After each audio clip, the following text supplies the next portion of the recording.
Si vous êtes nouveau sur la chaîne, n'oubliez pas de vous abonner et de liker la vidéo. On commence. S'il ne l'admettra évidemment jamais publiquement, le départ de Francis Ngannou du côté du PFL est un véritable coup dur pour Dana White. Il ne pensait peut-être pas que la décision du Predator entraînerait une telle onde de choc sur la planète MMA. Alors rancœur ou non? En tout cas, les propos du boss de l'UFC sur le sujet semblent particulièrement acides et amers.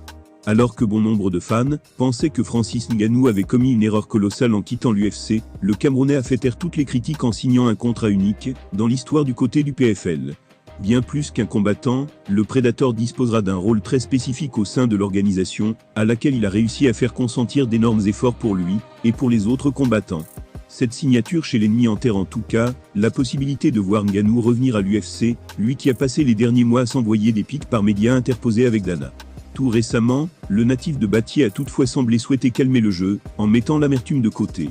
Mais ce n'est pas le cas de l'homme d'affaires, et c'est Ciryl Gane qui a pris une balle perdue.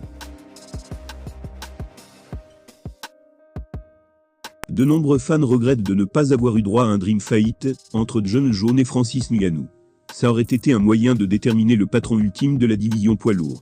White a expliqué que le combat aurait de toute façon tourné court entre l'Américain et le Camerounais. Son propos rapporté par la page MMA Arena sont les suivants. Francis Ngannou ne voulait clairement pas prendre sa chance face à Jon Jones. Et après qu'on ait vu ce que Jon Jones a fait à Ciryl Gane, on ne peut pas lui en vouloir. Je pense que Francis aurait fini pareil.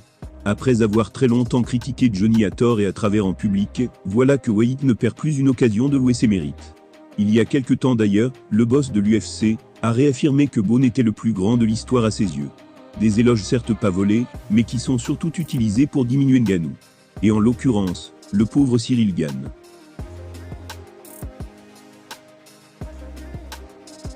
Tombé hors de l'œil public depuis la démolition qu'il a subie aux mains de son adversaire à l'UFC 285, le bon gamin n'a pas dit son dernier mot.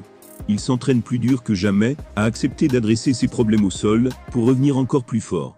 Son prochain combat devrait probablement se dérouler à l'UFC Paris à l'automne.